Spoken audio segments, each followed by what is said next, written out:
Namaste, my dear students. Welcome to our channel ವಿಶ್ವ ಮೈತ್ರಿ education ಚಾನಲ್ಗೆ ಸ್ವಾಗತ ನಿಮ್ಮೆಲ್ಲರಿಗೂ. ಇವತ್ತಿನ ಈ ಕ್ಲಾಸಲ್ಲಿ ಟೆನ್ಸಸ್ಗಳ ಬಗ್ಗೆ ನಾನು ಹೇಳ್ತಾ ಇದ್ದೀನಿ. ಟೆನ್ಸಸ್ ಅಂದರೆ ಕಾಲಗಳು. ಓಕೆ, ಕನ್ನಡದಲ್ಲಿ ಹೇಗೆ ವರ್ತಮಾನ ಕಾಲ, ಭೂತಕಾಲ, ಭವಿಷ್ಯತ್ ಕಾಲ ಅಂತ ಇದೆಯೋ ಹಾಗೆ ಇಂಗ್ಲೀಷಲ್ಲೂ ಕೂಡ 3 ಭಾಗಗಳನ್ನಾಗಿ ನಾವು ವಿಂಗಡಿಸ್ತೀವಿ ಕಾಲಗಳನ್ನು. ಸೊ ಈ ಕಾಲಗಳು ನಮಗೆ ಇಂಗ್ಲೀಷನ್ನು ಫ್ಲೂಯೆಂಟಾಗಿ ಮಾತನಾಡಲಿಕ್ಕೆ ಸಹಾಯ ಮಾಡುತ್ತೆ. ಕಾಲಗಳಷ್ಟೇ ಅಲ್ಲ, ನೀವು ಮುಖ್ಯವಾಗಿ ನೆನ್ಪಿಟ್ಕೊಳ್ಳಿ, ಕಾಲಗಳನ್ನು ನೀವು ಕಲಿಬೇಕು ಟೆನ್ಸ್ಗಳನ್ನು ಅಂದರೆ ನಿಮಗೆ ಮುಖ್ಯವಾಗಿ ಮೇನ್ ವರ್ಬ್ಗಳ ಬಗ್ಗೆ ಗೊತ್ತಿರಬೇಕು, ಮುಖ್ಯ ಕ್ರಿಯಾಪದಗಳ ಬಗ್ಗೆ. ಹಾಗೆ ನಿಮಗೆ ಇದರಲ್ಲಿ subject, verb, helping verb, object ಇದೆಲ್ಲ ನಿಮಗೆ ಗೊತ್ತಾಗೋದು ಬಹಳ ಅವಶ್ಯಕ. ಓಕೆ, ಹಾಗೆ ಇಂಗ್ಲೀಷಲ್ಲೂ ಕೂಡ present tense, past tense, future tense ಅಂತ 3 ಕಾಲಗಳನ್ನಾಗಿ ನಾವು ವಿಂಗಡಿಸ್ತೀವಿ. ಸೊ ಇವುಗಳು ನಮಗೆ ವಾಕ್ಯ ರಚನೆಗೆ ಸಹಾಯವನ್ನು ಮಾಡುತ್ತೆ. ಓಕೆ,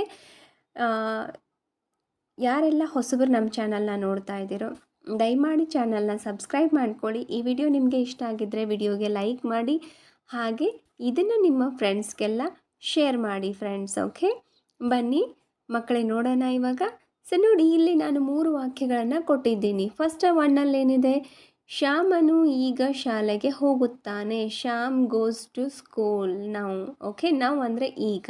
ಸೊ ಇಲ್ಲಿ ಶ್ಯಾಮ ಅನ್ನುವಂಥದ್ದು ಇದು ಸಬ್ಜೆಕ್ಟ್ ಅಂದರೆ ಇಲ್ಲಿ ವಿಷಯ ಅಂತಲ್ಲ, ಕರ್ತೃ. ಓಕೆ, ಇಲ್ಲಿ ಶ್ಯಾಮ್ ಅನ್ನುವಂಥದ್ದು ಸಬ್ಜೆಕ್ಟ್ ಅಂದರೆ ಕರ್ತೃಪದ. Okay, Shyam goes to school ನಾವು. ನೋಡಿ, ಶ್ಯಾಮ ಈಗ ಶಾಲೆಗೆ ಹೋಗುತ್ತಾನೆ. ಓಕೆ, ಗೋ ಇದ್ದದ್ದು ಗೋಸ್ ಆಯಿತು. ಯಾಕೆ ಗೊತ್ತಾ, ಅಲ್ಲಿ ಇ ಎಸ್ ಯಾಕೆ ಬಂತು ಅಂದರೆ ಶ್ಯಾಮ್ ಥರ್ಡ್ ಪರ್ಸನ್ ಸಿಂಗ್ಯುಲರ್ ಇದೆ. ಓಕೆ, ಥರ್ಡ್ ಪರ್ಸನ್ ಸಿಂಗ್ಯುಲರ್ ಇದ್ದಾಗ ಅಂದರೆ ಹಿ ಶಿ ಇಟ್ ಇದ್ದಲ್ಲಿ ಏನಾಗುತ್ತೆ, ಮುಖ್ಯ ಕ್ರಿಯಾಪದಗಳಿಗೆ ಎಸ್ ಪ್ರತ್ಯಯ ಅಥವಾ ಇ ಎಸ್ ಪ್ರತ್ಯಯ ಬರುತ್ತೆ. ಅದು ನಿಮಗೆ ಗೊತ್ತಿರಲಿ, ವೆರಿ ಇಂಪಾರ್ಟೆಂಟ್. ಓಕೆ, ಇದು ಬರೀ ಪ್ರೆಸೆಂಟ್ ಟೆನ್ಸಲ್ಲಿ ಮಾತ್ರ ಬರುತ್ತೆ, ಅದರಲ್ಲೂ ಸಿಂಪಲ್ ಪ್ರೆಸೆಂಟ್ ಟೆನ್ಸಲ್ಲಿ. ಓಕೆ, ಮತ್ತು ಅದು ಥರ್ಡ್ ಪರ್ಸನ್ ಸಿಂಗ್ಯುಲರ್ಗೆ ಮಾತ್ರ ಬರುತ್ತೆ. ಇನ್ನು ಎರಡನೇ ವಾಕ್ಯ ನೋಡಿ ಏನಿದೆ, Shyam went to school in the morning. ಈಗಾಗಲೇ ಶ್ಯಾಮ್ ಶಾಲೆಗೆ ಹೋಗಿದ್ದಾನೆ, ಅದನ್ನು ಇಲ್ಲಿ ಹೇಳ್ತಾ ಇದೆ. ಶ್ಯಾಮ ಶಾಲೆಗೆ ಈಗಾಗಲೇ ಹೋಗಿದ್ದಾನೆ, ಕ್ರಿಯೆ ಮುಗಿದು ಹೋಗಿದೆ, ಇಲ್ಲೇ ಹೋಗೋ ಕೆಲಸ ಮುಗಿದಿದೆ. ಸೊ ಹಾಗಾಗಿ ಗೋ ಇದ್ದದ್ದು ವೆಂಟ್ ಆಯಿತು. ಓಕೆ, ಹಾಗಾಗಿ ಇದು ಪಾಸ್ಟ್ ಟೆನ್ಸಿನ ವಾಕ್ಯ ಆಯಿತು. ನೆಕ್ಸ್ಟ್ ಏನಿದೆ ನೋಡಿ, Shyam will go to school tomorrow.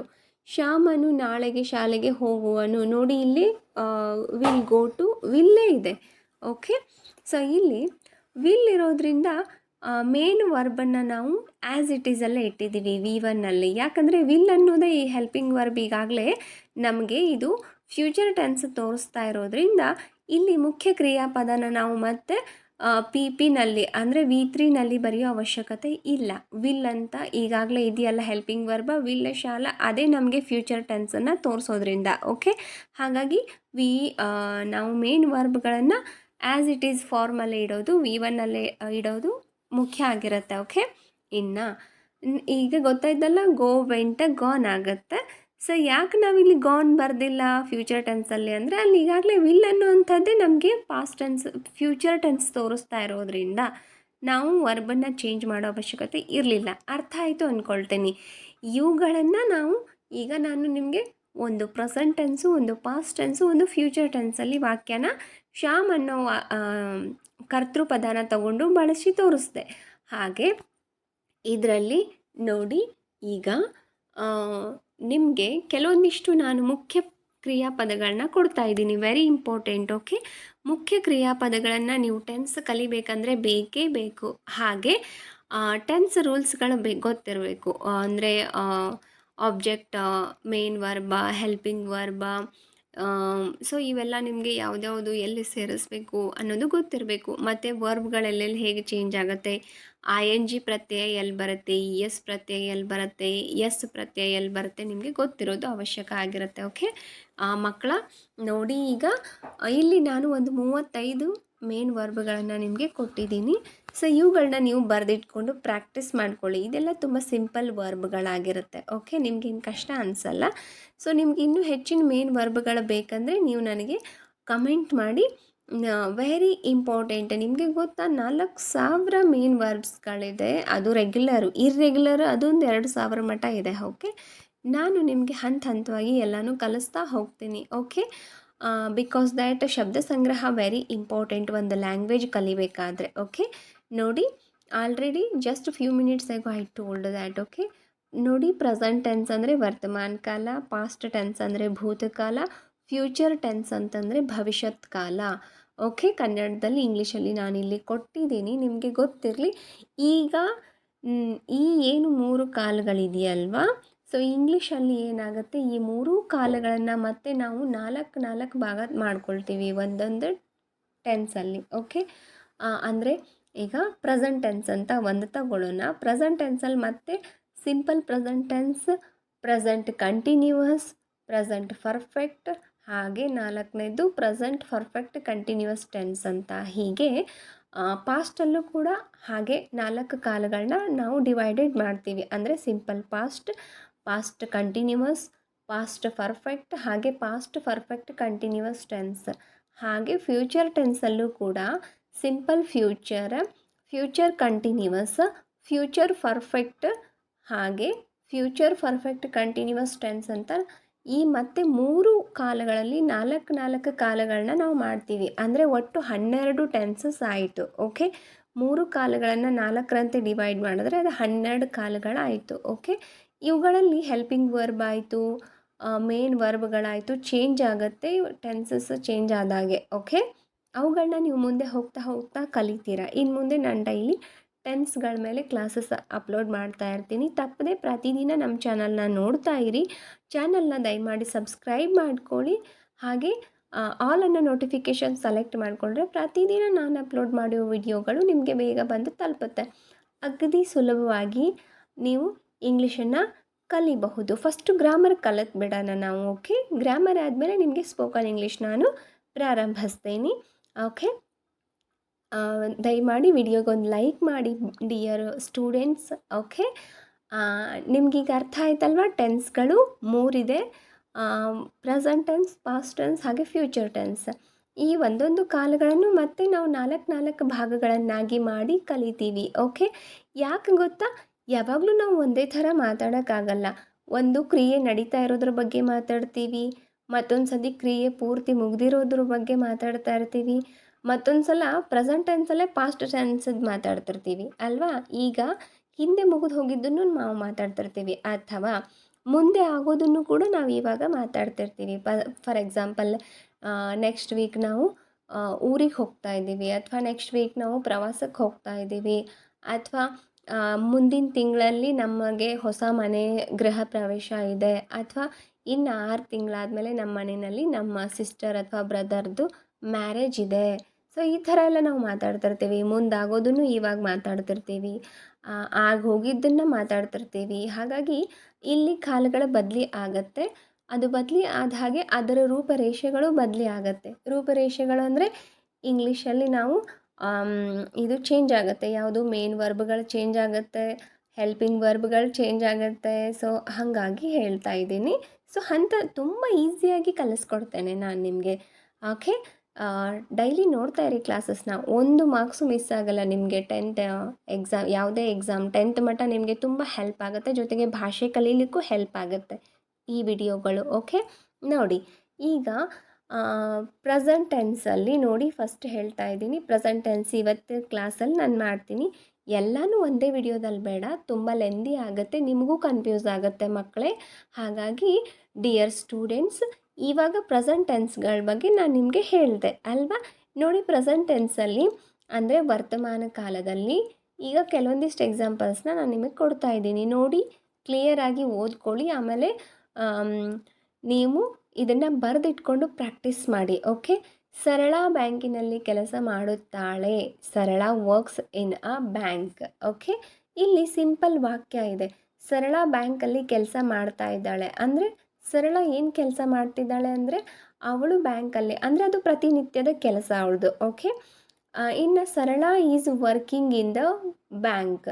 ಅವಳು ಎಲ್ಲಿ ಕೆಲಸ ಮಾಡ್ತಾ ಇದ್ದಾಳೆ? ಸರಳ ಬ್ಯಾಂಕಿನಲ್ಲಿ ಕೆಲಸ ಮಾಡ್ತಿದ್ದಾಳೆ. 2ನೇ ವಾಕ್ಯ ಅವಳು ಯಾವ ಸ್ಥಳದಲ್ಲಿ ಮಾಡ್ತಿದ್ದಾಳೆ ಅನ್ನೋದನ್ನು ಹೇಳುತ್ತೆ.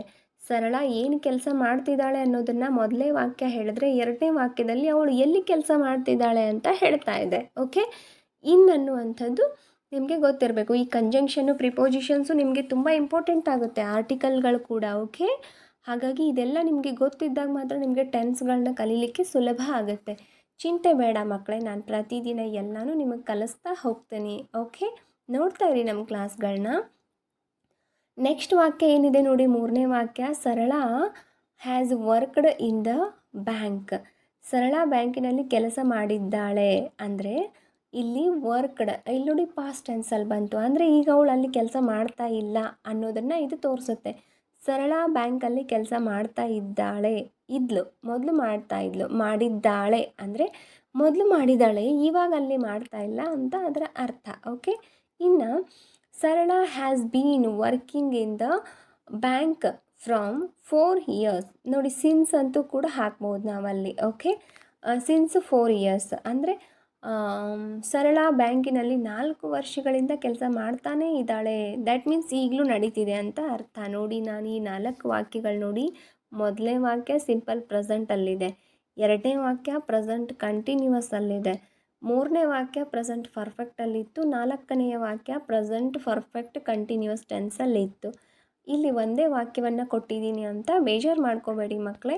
ಇದರ ಮುಂದುವರಿದ ಭಾಗವನ್ನು ನಾನು ಮತ್ತೆ ಮುಂದಿನ ವಿಡಿಯೋದಲ್ಲಿ ಮಾಡ್ತೀನಿ. ಹಾಗಾಗಿ ಜಸ್ಟ್ ನಿಮಗೆ ನಾಲೆಜ್ ಪರ್ಪಸ್ ಇರಲಿ ಅಂತ. ಓಕೆ, ಈಗ ನಾನು ಎಕ್ಸ್ಪ್ಲನೇಷನ್ ಮಾಡೋಕ್ಕೋಸ್ಕರ ಒಂದೇ ವಾಕ್ಯ ನಿಮಗೆ ಹೇಳಿದ್ದೀನಿ. ಈ 4 ಟೆನ್ಸಲ್ಲೂ ಇವಾಗ ನೋಡಿದ್ರೆ ಅಲ್ವಾ, ಅದನ್ನು ಮತ್ತೆ ವಿವರಣೆಯನ್ನು ಕೊಡ್ತೀನಿ ಮುಂದಿನ ಕ್ಲಾಸಲ್ಲಿ, ನೋಡ್ತಾ ಇರಿ. ಈಗ ನೋಡಿ, ಹೆಲ್ಪಿಂಗ್ ವರ್ಬ್ಗಳ ರೂಲ್ಸ್ ಗೊತ್ತಿರಲಿ.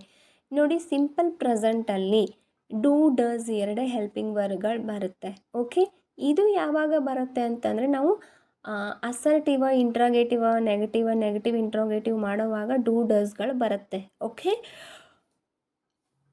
ಮತ್ತು ಇದ್ರ ನೆಗೆಟಿವ್ ಫಾರ್ಮೇಷನ್ ಡು ನಾಟ್ ಆಗುತ್ತೆ. ಡೂ ಇದ್ದದ್ದು ಡು ನಾಟ್, ಡಸ್ ಇದ್ದದ್ದು ಡಸಂಟ್ ಅಂತ ಆಗುತ್ತೆ. ಡಸ್ ನಾಟ್ ನಾನಿಲ್ಲಿ ಶಾರ್ಟ್ ಫಾರ್ಮೇಷನ್ ಕೊಟ್ಟಿದ್ದೀನಿ, ಡಸಂಟ್, ಡೋಂಟ್ ಅಂತ. ಸೊ ನೋಡಿ, ಡೂ ಯಾವುದಕ್ಕೆ ಬಳಸ್ತೀವಿ ಅಂದರೆ ಆಯ, ಯುವ, ದೇ, ವಿ ಅನ್ನುವಂತಹ ಸರ್ವನಾಮಗಳಿಗೆ ನಾವು ಪ್ರೊನೌನ್ಸಿಯೇಷನ್ಗೆ ಡೂ ಬಳಸ್ತೀವಿ. ಡಸ್ ಎಲ್ಲಿ ಬಳಸ್ತೀವಿ? ಥರ್ಡ್ ಪರ್ಸನ್ ಸಿಂಗ್ಯುಲರ್ ಅಂದರೆ ಹಿ, ಶಿ, ಇಟ್ಟಿಗೆ ಮಾತ್ರ ನಾವು ಡಸ್ ಬಳಸ್ತೀವಿ ಮಕ್ಕಳೇ, ಗೊತ್ತಿರಲಿ ನಿಮಗೆ. Okay, don't have any confuses. Okay, ವಿಡಿಯೋನ ಮತ್ತೆ ಮತ್ತೆ ನೋಡಿ, ಪದೇ ಪದೇ ನೋಡಿ, ಖಂಡಿತ ನಿಮಗೆ ಅರ್ಥ ಆಗುತ್ತೆ. ಓಕೆ ಮಕ್ಕಳ, ನೋಡಿ, ಈಗ ಸಿಂಪಲ್ ಪ್ರೆಸೆಂಟ್ ಟೆನ್ಸ್, ಸಾಮಾನ್ಯ ವರ್ತಮಾನ ಕಾಲ. ನೋಡಿ, ನಾನು ಇಲ್ಲಿ ಒಂದಿಷ್ಟು ವಾಕ್ಯಗಳನ್ನು ನಿಮಗೆ ಕೊಟ್ಟಿದ್ದೀನಿ. ಈ ಎಲ್ಲ ವಾಕ್ಯಗಳು ಸಿಂಪಲ್ ಪ್ರೆಸೆಂಟ್ ಟೆನ್ಸ್ ಅಂದರೆ ಸಾಮಾನ್ಯ ವರ್ತಮಾನ ಕಾಲದಲ್ಲಿ ನಾವು ಬಳಸುವಂತಹ ವಾಕ್ಯಗಳು ಹೇಗಿರ್ತಾವೆ ಗೊತ್ತಾ? ಪ್ರತಿದಿನ ನಾವು ನಾರ್ಮಲಾಗಿ ಮಾತಾಡುವಂಥದ್ದು. ಅಂದರೆ ಪ್ರತಿದಿನ ನಿಮ್ಮ ಪಪ್ಪ ಏನು ಕೆಲಸ ಮಾಡ್ತಿರ್ತಾರೆ, ಅದು ಜೀವನ ಪೂರ್ತಿ ಚೇಂಜ್ ಆಗಲ್ಲ, ಅದೇ ಇರುತ್ತೆ ಅಲ್ವಾ? ಪ್ರತಿದಿನ ನಿಮ್ಮ ಮಮ್ಮಿ ಅಡುಗೆ ಮಾಡ್ತಿರ್ತಾರೆ, ಚೇಂಜ್ ಆಗುತ್ತಾ? ಅದು ಇಲ್ಲ. ಹಾಗೆ ಪ್ರತಿನಿತ್ಯ, ಈಗ ನಾವು ಟೀಚರ್ಸು ಪ್ರತಿದಿನ ಸ್ಕೂಲಿಗೆ ಹೋಗ್ತೀವಿ, ಅದು ನಮ್ಮ ನಿತ್ಯದ ಕರ್ಮ ಅಲ್ವಾ? ಸೊ ನೀವು ಪ್ರತಿದಿನ ಅಭ್ಯಾಸ ಮಾಡ್ತೀರಾ, ಮನೆ ಕೆಲಸ ಮಾಡ್ತೀರಾ, ಅಥವಾ ನಿಮ್ಮ ಪಪ್ಪ ಆಫೀಸಿಗೆ ಹೋಗ್ತಾರೆ, ಅಥವಾ ಅವರು ಏನು ಕೆಲಸ ಮಾಡ್ತಾರೆ, ಇದನ್ನೆಲ್ಲ ನಾವು ಪ್ರತಿದಿನ ಹೇಳುವಂಥದ್ದು. ಮತ್ತು ನಿಮಗಿನ್ನೂ ಅರ್ಥ ಆಗಬೇಕು ಅಂದರೆ ನೋಡಿ, ಪ್ರತಿದಿನ ಬಸ್ಗಳು ಓಡಾಡುತ್ತೆ, ವಾಹನಗಳು ಓಡಾಡುತ್ತೆ, ವಿಮಾನಗಳು ಓಡಾಡುತ್ತೆ ಅಲ್ವಾ? ಪ್ರತಿದಿನ ರೈತರು ಹೊಲದಲ್ಲಿ ಕೆಲಸ ಮಾಡ್ತಾರೆ. ಇವೆಲ್ಲ ಸಾಮಾನ್ಯ ವರ್ತಮಾನ ಕಾಲದಲ್ಲೇ ಬರ್ತಕ್ಕಂಥದ್ದು. ಅಂದರೆ ಸಾಮಾನ್ಯವಾಗಿ ಈ ಕ್ರಿಯೆಗಳು ಸದಾಕಾಲ ಪ್ರೆಸೆಂಟಲ್ಲಿ ನಡೀತಾ ಇರುವಂಥದ್ದು. ಓಕೆ, ಈಗ ನೋಡಿ, I drink tea daily in the morning. ನಾನು ಪ್ರತಿದಿನ ಬೆಳಿಗ್ಗೆ ಕಾಫಿನ ಕುಡಿತೀನಿ ಅಥವಾ ಚಹಾನ ಕುಡಿತೀನಿ ಅಂತ ಅರ್ಥ. ಪ್ರತಿದಿನ ಕುಡಿತೀವಲ್ವ ನಾವು ಚಹಾ ಅಲ್ವಾ?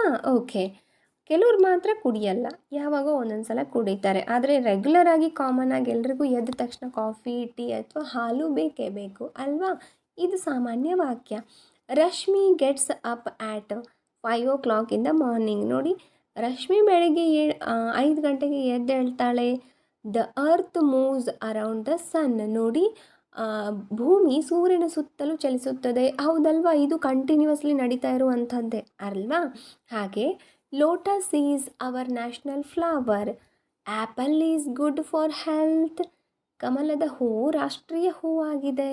ಸೇಬು ಹಣ್ಣು ಆರೋಗ್ಯಕ್ಕೆ ತುಂಬ ಒಳ್ಳೆಯದು. ಇವೆಲ್ಲ ಸಾಮಾನ್ಯ ವಾಕ್ಯಗಳು. ಓಕೆ, ನಿಮಗೆ ಗೊತ್ತಾಯಿತು ಅಂತ ಅಂದ್ಕೊಳ್ತೀನಿ ಅಲ್ವಾ? ಸಿಂಪಲ್ ಪ್ರೆಸೆಂಟಲ್ಲಿ ಯಾವ ಥರ ವಾಕ್ಯಗಳನ್ನ ನಾವು ಬಳಸ್ತೀವಿ ಮಕ್ಕಳೇ? ಕಾಮನ್ ಆಗಿ ಪ್ರತಿನಿತ್ಯ ಇರ್ತಕ್ಕಂಥದ್ದು ಮತ್ತು ಅದು ಎಂದೂ ಚೇಂಜ್ ಆಗಲ್ಲ. ನೋಡಿ, ಆ್ಯಪಲ್ ಯಾವಾಗಲೂ ಆರೋಗ್ಯಕ್ಕೆ ಒಳ್ಳೆಯದೇ. ನಾವು ಇವಾಗ ತಿಂದರೂ ಒಳ್ಳೆಯದೇ, 10 ವರ್ಷ ಬಿಟ್ಟು ತಿಂದರೂ ಒಳ್ಳೆಯದೇ ಅಲ್ವಾ? ಯಾರೇ ತಿಂದರೂ ಒಳ್ಳೆಯದೇ. ದೊಡ್ಡವರು, ಸಣ್ಣವರು, ವಯಸ್ಸಾದವರು, ಜಡ್ಡು ಬ್ಯಾನಿ ಇರೋರು, ತುಂಬ ಆರೋಗ್ಯವಂತರು ಯಾರು ಬೇಕಂದ್ರೂ ತಿಂತಾರೆ. ಯಾಕಂದರೆ ಅದು ಆರೋಗ್ಯಕ್ಕೆ ಒಳ್ಳೆಯದು. ಮತ್ತು ಸೂರ್ಯನ ಸುತ್ತಲೂ ಭೂಮಿ ಸುತ್ತುತ್ತಾ ಇದೆ. ಇದು ಯಾವತ್ತೂ ಚೇಂಜ್ ಆಗಲ್ಲ. ಸಾಮಾನ್ಯ ವಾಕ್ಯಗಳ ಅರ್ಥ ಆಯಿತು ಅಂದ್ಕೊಳ್ತೀನಿ. ಇನ್ನು ಓಕೆ, ನೋಡಿ ಮಕ್ಕಳೇ, to express the fixed programme of the future. ನೋಡಿ, ನಾನು ಆಗಲೇ ನಿಮಗೆ ಹೇಳಿದೆ, just few minutes ago I told that ಅಲ್ವಾ? ಸೊ ನೋಡಿ, ಈಗ ಇದರ ಅರ್ಥ ಏನು ಗೊತ್ತಾ? To express the fixed programme of the future. ನೋಡಿ, ಮುಂದೆ ಪ್ರೆಸೆಂಟ್ ಟೆನ್ಸಲ್ಲೂ ಕೂಡ ನಾವು ಫ್ಯೂಚರದ್ದು ಮಾತಾಡ್ತಿರ್ತೀವಿ. ಫಾರ್ ಎಕ್ಸಾಂಪಲ್ ನೋಡಿ, I go to Bangalore on next Sunday. ನೋಡಿ, ನಾನು ಬೆಂಗಳೂರಿಗೆ ಹೋಗ್ತಾ ಇದ್ದೀನಿ. ಯಾವಾಗ? ಮುಂದಿನ ಭಾನುವಾರ. ಓಕೆ, ನಾನು ಮುಂದಿನ ಭಾನುವಾರ ಬೆಂಗಳೂರಿಗೆ ಹೋಗ್ತಾ ಇದ್ದೀನಿ ಅಂದರೆ ಇನ್ನೂ ಒಂದು ವಾರ ಆದಮೇಲೆ ಹೋಗೋದು. ಅದು ಫ್ಯೂಚರ್, ಭವಿಷ್ಯತ್ ಕಾಲದಲ್ಲೇ ಬರುತ್ತೆ. ಅದನ್ನು ನಾವು ಈಗಲೇ ಹೇಳಬೇಕಾಗಿದೆ. ಅಂದರೆ ಪ್ರೆಸೆಂಟ್ ಟೆನ್ಸಲ್ಲಿ ಕೂಡ ಈ ಥರ ನಾವು ಬಳಸ್ಬೋದು. ನೋಡಿ, ಐ ಅನ್ನೋದು ಇಲ್ಲಿ ಕರ್ತೃಪದ, ಸಬ್ಜೆಕ್ಟ್. ಗೋ ಅನ್ನೋದು ಹೆಲ್ಪಿಂಗ್, ಮೇನ್ ವರ್ಬ್. ಗೋ ಅನ್ನೋದು ಮೇನ್ ವರ್ಬ್. ಟು ಬ್ಯಾಂಗ್ಳೂರ್ ಅನ್ನೋದು ಆಬ್ಜೆಕ್ಟ್ ಆಗುತ್ತೆ ಅಲ್ವಾ? ಅದು ಪ್ಲೇಸ್ ಕೂಡ ಅಲ್ವಾ? ಆನ್ ದ ನೆಕ್ಸ್ಟ್ ಸಂಡೇ ದಿವಸ ಹೋಗ್ತಾ ಇದ್ದೀವಿ. The train leaves from Bengaluru at 7 PM. ಬೆಂಗಳೂರಿಗೆ ನೋಡಿ, ಇದೇನೇ the train leaves from Bengaluru at 7 PM. ಬೆಂಗಳೂರಿಂದ 7 ಗಂಟೆ PMಗೆ ಟ್ರೈನ್ ಬಿಡ್ತದೆ ಅಂತ ಅಲ್ವಾ? ಬೆಂಗಳೂರಿಂದ 7 ಗಂಟೆಗೆ ಬಿಡುತ್ತೆ ಸಂಜೆ ಮುಂದೆ ಟ್ರೈನು. ಅಂದರೆ ಇನ್ನೂ ಬಿಟ್ಟಿಲ್ಲ, ಮುಂದಾಗೋದನ್ನು ಹೇಳ್ತಾ ಇದ್ದೀವಿ. Our school gathering takes place on next Monday. ಅಂದರೆ ನೆಕ್ಸ್ಟ್ ಮಂಡೇ ದಿವಸ ನಮ್ಮ ಸ್ಕೂಲ್ ಗ್ಯಾದರಿಂಗ್ ಇದೆ ಅಂತ ಅರ್ಥ ಆಗ್ತಿದೆ ಅಂದ್ಕೊಳ್ತೀನಿ ಮಕ್ಕಳೇ ಅಲ್ವಾ? ವಿಡಿಯೋನ ಪದೇ ಪದೇ ನೋಡಿ, ಖಂಡಿತ ನಿಮಗೆ ಅರ್ಥ ಆಗುತ್ತೆ. ಯಾಕಂದರೆ ಇದು ಗ್ರಾಮರು. ಜಸ್ಟ್ ಒಂದು ಸತಿ ಹೇಳಿದ ತಕ್ಷಣ, ಕೇಳಿದ ತಕ್ಷಣ, ಬರೆದ ತಕ್ಷಣ, ಓದಿದ ತಕ್ಷಣ ಅರ್ಥ ಆಗುವಂಥದ್ದಲ್ಲ. ಒಂದು ಭಾಷೆಯನ್ನು ನೀವು ಆಳವಾಗಿ ಅದನ್ನು ಸಂಪೂರ್ಣ ನಾಲೆಜಿಂದ ನೀವು ಕಲಿಬೇಕು ಅಂದರೆ, ಅದರಲ್ಲಿ ನೀವು ಫ್ಲೂಯೆಂಟ್ ಆಗಬೇಕು ಅಂದರೆ ಪದೇ ಪದೇ ಪ್ರಯತ್ನ, ಅಭ್ಯಾಸ ಮುಖ್ಯ ಆಗಿರುತ್ತೆ ಮಕ್ಕಳೇ. ಓಕೆ, ಇನ್ನು ನೋಡಿ next, I brush my teeth every morning. ಇದಂತೂ ಸಿಂಪಲ್ ಪ್ರೆಸೆಂಟಲ್ಲಿ ಇರ್ತಕ್ಕಂಥದ್ದು. ಈ ಎಲ್ಲ ವಾಕ್ಯಗಳು ನಿಮ್ಮ ಹೆಚ್ಚಿನ ಅಭ್ಯಾಸಕ್ಕೋಸ್ಕರ ನಾನು ಕೊಟ್ಟಿರೋದು. She teachers English at the school. ಇವೆಲ್ಲ ಸಿಂಪಲ್ ಪ್ರೆಸೆಂಟಲ್ಲಿ ಇರ್ತಕ್ಕಂಥ ವಾಕ್ಯಗಳು ಮಕ್ಕಳೇ. ಓಕೆ, ನೋಡಿ ಇಲ್ಲಿ ಶಿ ಟೀಚರ್ಸ್, ಟೀಚ್ ಇದ್ದದ್ದು ಟೀಚರ್ಸ್ ಆಯಿತು. ಯಾಕಂದರೆ ಥರ್ಡ್ ಪರ್ಸನ್ ಸಿಂಗ್ಯುಲರ್ ಇದ್ದಾಗ ಮೇನ್ ವರ್ಬಿಗೆ ಎಸ್ ಪ್ರತ್ಯಯ ಅಥವಾ ಎಸ್ ಪ್ರತ್ಯಯ ಬರುತ್ತೆ ಅಂತ ಹೇಳಿದ್ದೆ ನಾನು ನಿಮಗೆ. ಓಕೆ, ಅದು ಗೊತ್ತಿರಲಿ ನಿಮಗೆ, ವೆರಿ ಇಂಪಾರ್ಟೆಂಟ್. ಓಕೆ, ಗೋ ಇದ್ದದ್ದು ಕೂಡ ಗೋಸ್ ಆಗಿತ್ತು ಅಲ್ವಾ? ಟೇಕ್ ಇದ್ದದ್ದು ಟೇಕ್ಸ್ ಆಗುತ್ತೆ. Okay, we play football in the evening. ನಾವು ಸಂಜೆ ಫುಟ್ಬಾಲನ್ನು ಆಡ್ತೇವೆ. ಓಕೆ ಮಕ್ಕಳೇ, ನಿಮ್ಗೆ ಅರ್ಥ ಆಯಿತು ಅಂದ್ಕೊಳ್ತೀನಿ. ಓಕೆ, ಇದರ ಮುಂದುವರಿದ ಭಾಗವನ್ನು ಇನ್ನಷ್ಟು ನಿಮಗೆ ತಿಳಿಸಿ ಹೇಳೋ ಪ್ರಯತ್ನ ಮಾಡ್ತೀನಿ ಇನ್ನೊಂದು ವಿಡಿಯೋದಲ್ಲಿ. ನೋಡಿ, ಆವಾಗ ನಿಮಗೆ ಎಸ್ ಮತ್ತು ಇ ಎಸ್ ಪ್ರತ್ಯಯಗಳು ಮುಖ್ಯ ಕ್ರಿಯಾಪದಕ್ಕೆ ಥರ್ಡ್ ಪರ್ಸನ್ ಸಿಂಗ್ಯುಲರಲ್ಲಿ ಬರುತ್ತೆ. ವರ್ಬ್ ಫಾರ್ಮೇಷನು ಗೊತ್ತಿರಲಿ ನಿಮಗೆ. ಇದ್ರ ಬಗ್ಗೆ ಸಾಕಷ್ಟು ನಾನು ನಿಮಗೆ ಮತ್ತೆ ಉದಾಹರಣೆಗಳ ಸಮೇತ ಮುಂದಿನ ಕ್ಲಾಸಲ್ಲಿ ಮಾಡ್ತೀನಿ. ಓಕೆ ಮಕ್ಕಳೇ, ಯಾರು ಹೊಸಬರು ನೋಡ್ತಿದ್ದೀರೋ ನಮ್ಮ ಚಾನಲ್ನ ದಯಮಾಡಿ ಸಬ್ಸ್ಕ್ರೈಬ್ ಮಾಡ್ಕೊಳ್ಳಿ ಚಾನಲ್ನ. ಆಮೇಲೆ ಲೈಕ್ ಮಾಡಿ ವಿಡಿಯೋಗೆ, ಜೊತೆಗೆ ವಿಡಿಯೋನ ನಿಮ್ಮ ಫ್ರೆಂಡ್ಸ್ಗೆಲ್ಲ ಶೇರ್ ಮಾಡಿ ಮಕ್ಕಳೇ. ಮುಂದಿನ ವಿಡಿಯೋದಲ್ಲಿ ಹೆಚ್ಚಿನ ಮಾಹಿತಿಯೊಂದಿಗೆ, ಹೆಚ್ಚಿನ ಉದಾಹರಣೆಗಳ ಜೊತೆಗೆ ನಾನು ಮತ್ತೆ ಬರ್ತೀನಿ. ಓಕೆ ಮಕ್ಕಳೇ, thank you so much for watching this video. ನೋಡ್ತಾ ಇರಿ ನಮ್ಮ ಚಾನಲ್ನ.